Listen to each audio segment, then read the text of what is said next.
গোপালগঞ্জে শুধুমাত্র কি আওয়ামী লীগের মানে রাজধানী হবে? আওয়ামী লীগই গোপালগঞ্জে রাজনীতি করবে, আর কেউ পারবে না?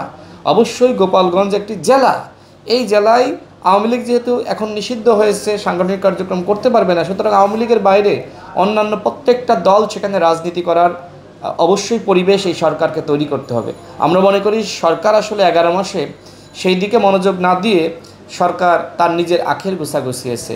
এই 11 মাসে পরিবর্তন বলতে আমি তো লক্ষ্য করছি যে উপদেষ্টা এবং তার আত্মীয় স্বজন, তার ভাই ব্রাদার, তার বন্ধু, তাছাড়া আসলে ওইভাবে জনগণের কোনো পরিবর্তন হয়নি। 11 মাসে দৃশ্যমান কোনো সংস্কার আমরা লক্ষ্য করছি না। যেখানে আইনশৃঙ্খলা বাহিনী কাজ করে না, যেখানে জনগণের নিরাপত্তা নাই, যেখানে হানাহানি, বিদ্বেষ, মারামারি, রাহাজানি, দুর্নীতি, অন্যায়, ঘুষ, সেখানে আসলে কি পরিবর্তন করলো?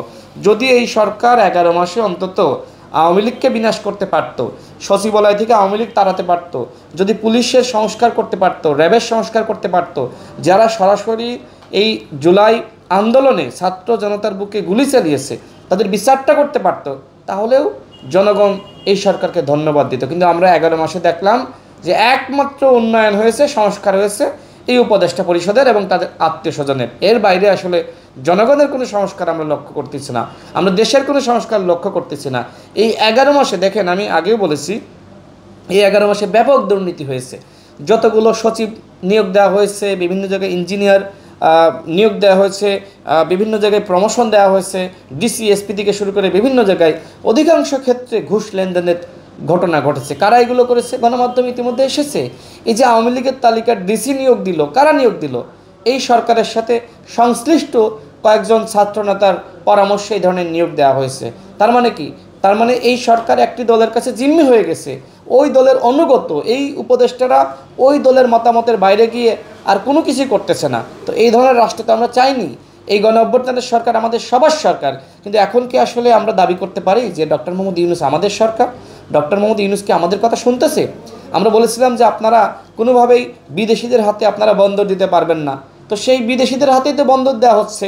বিভিন্ন দেশের সাথে বিভিন্ন ধরনের চুক্তি করা হচ্ছে, বিভিন্ন আন্তর্জাতিক সম্প্রদায়ের সাথে চুক্তি করা হচ্ছে। দেশের জনগণের সাথে আলোচনা না করে এই সরকার এই ধরনের চুক্তি বিদেশিদের সাথে করছে। এমনকি এই যে মানবিক করিডর দেওয়ার এক ধরনের সিদ্ধান্ত কিন্তু নিয়েই ফেলিয়েছিল, আমরা প্রতিবাদ করেছি, পারে নাই। সরকারের 11 মাসে আমরা দেখেছি বিভিন্ন মিথ্যাচার। কি মিথ্যাচার? সরকার বলল যে রোহিঙ্গা নাকি ফেরত যাবে, বিদেশ থেকে বিনিয়োগ আসবে। আসলে এর বাস্তবতা আমরা লক্ষ্য করছি না। দেখেন, এই মুহূর্তে আমি মনে করি এই দেশের একমাত্র সমাধান হলো জাতীয় ঐক্য, জাতীয় ঐক্য এবং জাতীয় ঐক্য। কিন্তু এই উপদেষ্টা পরিষদ পরিকল্পিতভাবে সমস্ত জাতীয় ঐক্য নষ্ট করে ফেলিয়েছে।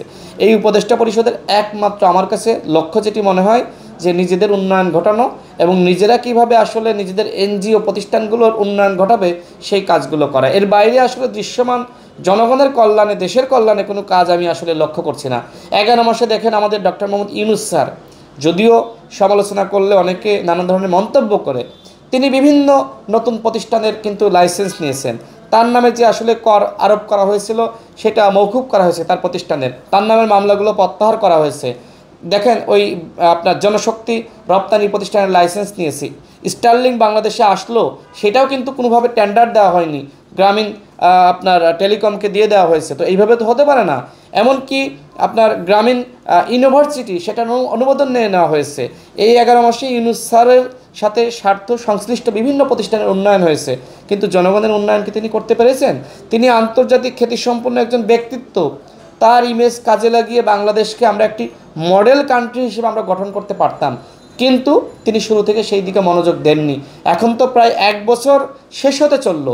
1 বছরে যেখানে সরকার আসলে এইগুলো করতে পারে নাই, বাকি আর 6 থেকে 7 মাস। এই 7 মাসে আর কি করবে?